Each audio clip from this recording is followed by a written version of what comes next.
सबसे पहले मैं सिखा रहा हूँ क्या है work and kinetic energy. Work and kinetic energy, ठीक है। जी यस। ये सीखिए, वर्क एंड काइनेटिक एनर्जी। देखिए, सबसे पहले इसमें हम लोग एक एग्जाम्पल करें डिस्कस। जैसे मान के चलिए कि कोई ऑब्जेक्ट है जो स्मूथ सरफेस पे ऐसे रखा हुआ है। ये कोई ऑब्जेक्ट है, जहाँ पे रखा हुआ है वहां पर ये ए है और ये यहाँ पर बी है, राइट। ये जगह s इक्वल टू 0 है और ये जगह यहाँ आते आते s इक्वल टू s है और किसी एक्सटर्नल फोर्स ने इसको ऐसे खींचा है, एफ एक्सटर्नल, है ना। और ये फोर्स यहाँ से इतना एंगल बना हुआ था थीटा, और ये कभी देखते हो कि प्लेटफॉर्म वगैरह पे ऑब्लिक फोर्स लगता है और वो आगे बढ़ता हुआ चला जाता है ना। तो ये आगे बढ़ा विथ एक्सेलरेशन, इसको बोलते हैं विथ एक्सेलरेशन, ये आगे बढ़ा, है ना। इसका मास m मान लो ऐसे, और जब शुरू में चला था तो इसकी रफ्तार थी u और यहाँ आते आते इसकी रफ्तार हो गई v। तो दिक्कत नहीं। अब जो काम हम लोगों ने किया है उसको वर्ड में लिखने की जरूरत है। देखिए हम लोगों ने क्या किया, consider any object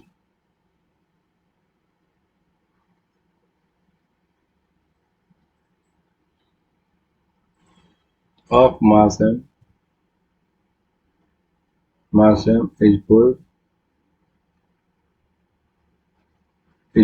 by the help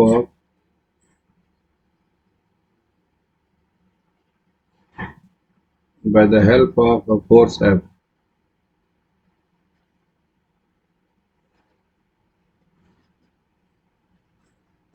Suppose any object of mass m is pulled by the help of a force F external,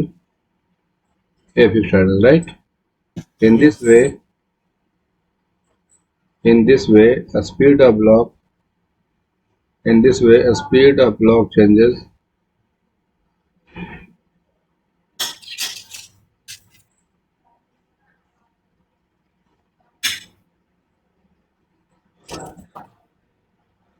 in this way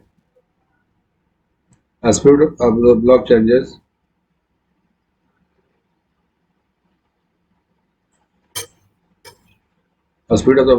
from u to v। u से v की ओर उसकी value हो गई, and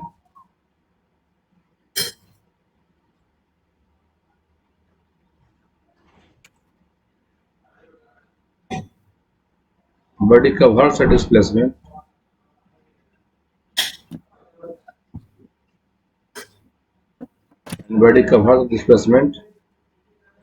s। याद रहेगा। जी इसकी रफ्तार u से v हो गई और वो चलाए इतना, ठीक है। कंपोनेंट ब्रेक कर लो, कंपोनेंट ब्रेक करो तो मान के चलो कि ये फोर्स लग रहा है एफ एक्सटर्नल और ये एंगल है थीटा, ठीक है। इस फोर्स का कंपोनेंट ब्रेक करो, इस फोर्स का कंपोनेंट यहाँ देखिए। अब जरा देखिए, मैं ऐसे लिखूं कॉस थीटा और ये वाला हो जाएगा F external sine theta. Yes.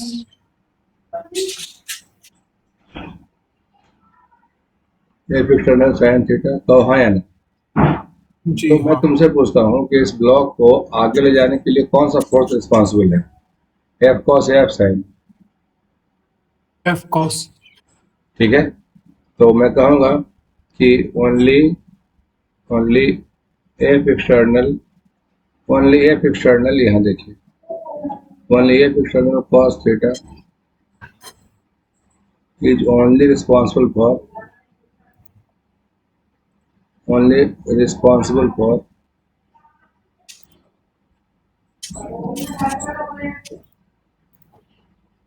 displacement, ये acceleration and hence displacement।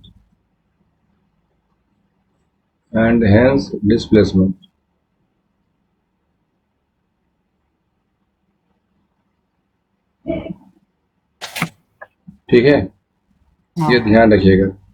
Only F external cos theta, only F external cos theta is only one force, only one force which is responsible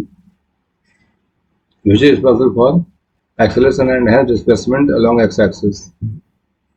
along x-axis बोलो यहाँ तो ठीक है। जी हाँ ठीक है।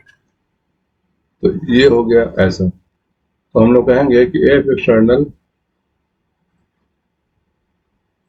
cos theta will be equal to mass into acceleration। चलेगा? जी हाँ चले। चलेगा यहाँ या ना? जी हाँ हाँ। तो acceleration will be equal to f cos theta by m, acceleration will be equal to f external cos theta by m। Yes ये भी ठीक है जी, बोलो। हाँ ठीक है। बस यहाँ तो तुम समझ गए। अब मैं फिर से समराइज कर देता हूँ कि हुआ क्या। ऐसे में बीच में कुछ इधर उधर की बातों में उलझ गया था। देखिए, एक ऑब्जेक्ट रखा हुआ था, जिस जमीन पे रखा हुआ था उस जमीन पे कोई फ्रिक्शन नहीं था। जिस जमीन पे रखा हुआ था उस जमीन पे कोई फ्रिक्शन नहीं है, और mu will be equal to 0, है ना। फिर देखिए, consider any object of mass m is pulled by the help of a force of external. इस ऑब्जेक्ट को कोई फोर्स एक्सटर्नल लग करके इसको लेके जा रहा है, ठीक। यस तो ये वाला फोर्स का एक कंपोनेंट, कौन से फोर्स का एक कंपोनेंट? ये वाला फोर्स जो लगा है ऑब्लिक, हाँ समझ गया। इस फोर्स का एक कंपोनेंट यही है एफ कॉस थीटा, जो इसको आगे लेके जा रहा है, राइट। यस तो हम लोग ध्यान रखेंगे, consider any object of mass m is pulled by the help of a force external. In this way speed of the block changes from u to v and body covers a displacement s। yes or no? Yes ये F external cos theta है, इस body को इधर लेके जा रहा है। Only F external cos theta is only one force, या लिखना चाहिए इज द फोर्स। देखिएगा ऐसे, लाइन थोड़ा अच्छा नहीं लिखा हुआ था, फिर से।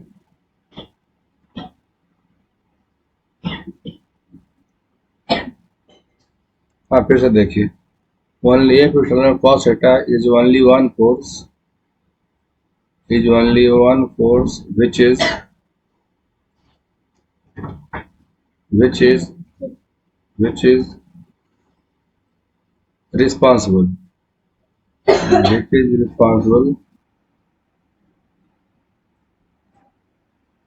responsible for acceleration and hence displacement, right। Yes सही है। तो हम लोग ये बोलेंगे ना कि देखिए यही फोर्स है,